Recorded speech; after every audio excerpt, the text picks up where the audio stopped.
In today's video, we explore a shocking case of revenge and murder. Peter Beale, a 39-year-old from Sittingbourne, made a fatal mistake, robbing a drug dealer. What seemed like a quick payday turned into a death sentence as the criminal underworld sought retribution. The robbery led to a brutal stabbing in Rochester, a desperate attempt to escape justice, and an intense police investigation that ensured those responsible were caught. Rochester, a town steeped in history, has, like many places, seen the rise of county lines drug operations. With this trade comes violence, territorial disputes, and retribution. The case of Peter Beale is a stark reminder of how a single act can trigger fatal consequences. Peter Beale had a reputation. A 39-year-old father from Sittingbourne, he had struggled with addiction for years, leading to a cycle of petty crime and brief stints in trouble with the law. Despite his troubled past, those close to him described him as kind-hearted and generous. But on the night of September 17, 2018, Beale made a decision that would ultimately cost him his life. That evening, under the influence, Beale and his friend Richard Barham devised a plan to rob a drug dealer. They made contact with the 692 dealer line and arranged to meet a local runner known as Joe, later identified as 22-year-old Levi Webb. The meeting was supposed to be a simple transaction, but it quickly turned violent. It was alleged that Beale pulled a knife, though he was not known to carry one. Regardless of how it started, Webb was overpowered, assaulted, and robbed. The pair stole 10 wraps of crack cocaine, 380 pounds in cash, and a gold watch. To the outside world, this might have seemed like a minor robbery, a desperate act by addicts looking to fund their next fix. But in the world of drug dealing, such an act was a direct challenge to authority.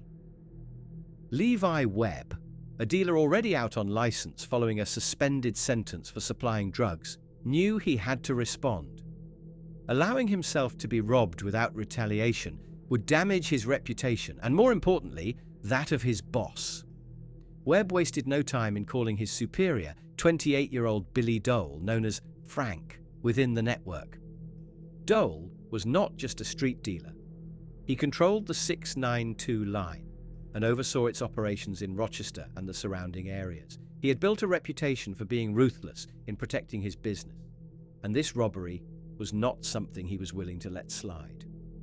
Upon receiving Webb's call, Dole had one clear instruction: keep him in sight. Dole met Webb near Rochester Bridge, a location with little foot traffic at that time of night. From there, they followed Beale and Barham until they found them in an alleyway, smoking the very drugs they had just stolen. The confrontation was inevitable, and the consequences would be deadly. Beale and Barham had no idea they were being hunted. As they smoked the stolen drugs in an alleyway near Rochester Bridge, their fate had already been sealed. Dole and Webb arrived, and within moments, the confrontation exploded into violence. Dole wasted no time. Fueled by anger and a need to assert dominance, he lunged at Beale. The attack was fast, frenzied, and ruthless. Beale was stabbed 6 times, 3 wounds to his back and neck, and 3 more to his leg. One of the neck wounds severed a major artery, making survival impossible. The entire assault lasted no more than 3 minutes, but it was enough. Beale collapsed, blood pooling around him as his attackers stood over his body. But even then, they were not finished. Dole and Webb rifled through Beale's pockets, searching for anything of value. His trousers were turned inside out, confirming that he had been robbed even in death. Webb's DNA was later found inside Beale's pockets, proving beyond doubt that he had looted the body. The senseless brutality of the attack was shocking, even by the standards of the criminal underworld. With their revenge complete, Dole and Webb fled the scene, leaving Beale to die alone in the cold night. There was no attempt to hide what they had done, no effort to dispose of evidence or clean up the crime scene. They believed themselves untouchable, confident that fear and silence would protect them. but their arrogance would prove to be their downfall. As Beale lay dying, his body was left undiscovered until the early hours of the morning. A passerby stumbled upon the gruesome scene and alerted the authorities. What followed was a police investigation that would piece together the brutal events of that night and ensure that those responsible faced justice. Peter Beale's body was discovered the next morning by a passerby. He had been left to die alone, his wounds fatal, his pockets turned inside out. The police were called, and within hours, Kent police had launched a full-scale investigation. The crime scene was immediately secured, and forensic teams combed through the evidence. The brutality of the attack made one thing clear. This was no random act of violence. This was a targeted killing. Detectives began piecing together Beale's final hours. Witness statements and CCTV footage revealed that he had been seen meeting with Levi Webb earlier that night. From there, investigators tracked down Webb's movements and uncovered his close ties to Billy Dole, a name already known to police for his role in the county line's drug trade. Surveillance footage captured a white Mazda near the scene around the estimated time of the murder. The vehicle was later linked to Webb and Dole, providing officers with a crucial lead. Realizing the noose was tightening, Webb tried to cover his tracks. He disposed of his SIM card, switched phones, and fled to his partner's mother's house in Cambridge before continuing to Brighton to lay low. But his attempts to evade justice were in vain. On September 21st, police arrested Webb and found Peter Beale's DNA on a watch in his possession. More damning evidence followed. DNA from Webb's girlfriend was found inside Beale's pockets, proving that Webb had searched his victim after the attack. As for Dole, he took more drastic measures. With the help of his partner Rachel Woods and her mother Linda Harris, he hatched a plan to flee the country. The two women pooled their money, transferring funds into a separate account to buy an airline ticket. On September 22nd, Harris personally drove Dole to Stansted Airport, where he boarded a flight to Turkey, believing he had escaped the reach of British law. But his freedom was short-lived. A week later, Dole returned to the UK voluntarily, likely realizing that life on the run would not be as easy as he had hoped. The moment he stepped off the plane at Gatwick Airport, officers were waiting for him. He was immediately arrested and taken into custody.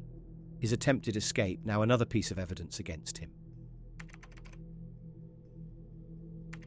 The trial of Billy Dole, Levi Webb, Rachel Woods, and Linda Harris took place at Maidstone Crown Court in July 2020. The courtroom was filled with tension as prosecutors laid out the brutal events that led to Peter Beale's death.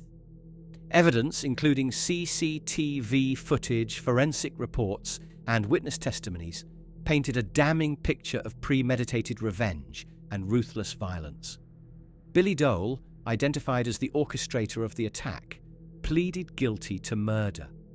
The judge described his actions as a cold and calculated execution, emphasizing that Dole had prioritized his drug operation over human life. Initially sentenced to 27 years, his prison term was later reduced to 21 years and 6 months due to his guilty plea. Levi Webb, while not the one who delivered the fatal blows, was deeply involved in the events that led to Beale's death.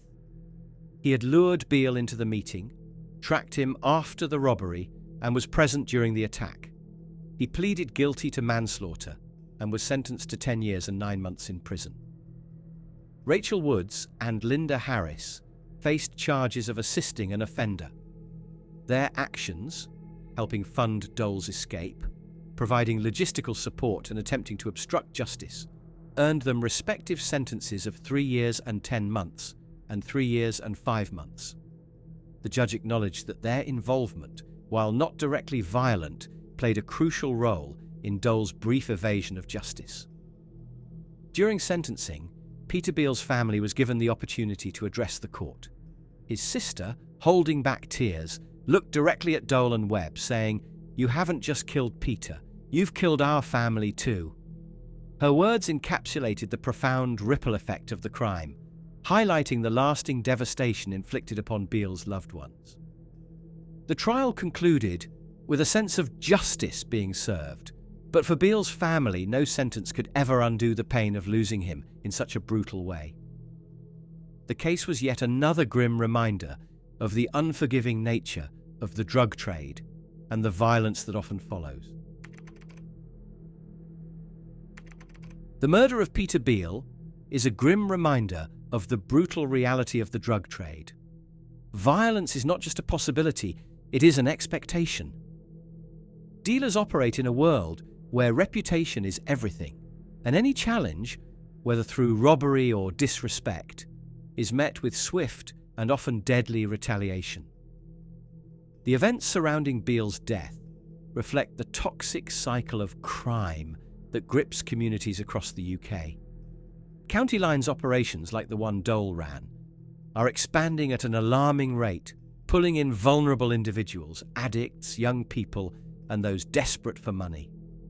These networks thrive on control, using fear and violence to maintain power. Beale's case is just one example of how disputes in the drug world are rarely settled without bloodshed. Beyond those directly involved, the ripple effects of drug-related crime extend far into society. Families are left grieving, communities live in fear, and law-abiding citizens become collateral damage as crime spreads beyond its initial circles.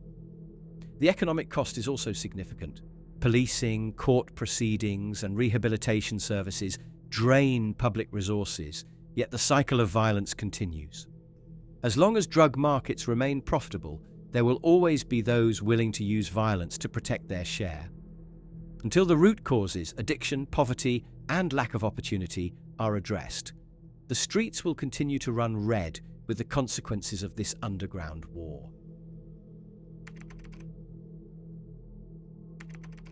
The tragic murder of Peter Beale serves as yet another grim example of the senseless violence that plagues the drug trade.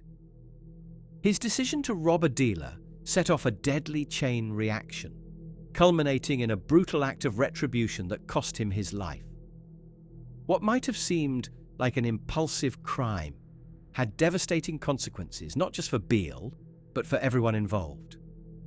The swift actions of law enforcement ensured that those responsible were brought to justice. But the reality remains, this was just one case in an ongoing cycle of violence. As long as drug networks thrive, fueled by desperation, greed, and ruthless enforcement of control, more lives will be lost. Dealers will continue to use violence to maintain dominance. Addicts will take risks that place them in grave danger, and communities will suffer under the weight of these ongoing conflicts. Peter Beale's family will never get him back, and no sentence will truly account for the pain they've endured. But his story serves as a cautionary tale, a stark warning of how quickly one bad decision can spiral into something deadly. Until real change is made, until the root causes of drug-related violence are addressed, tragedies like this will continue to unfold.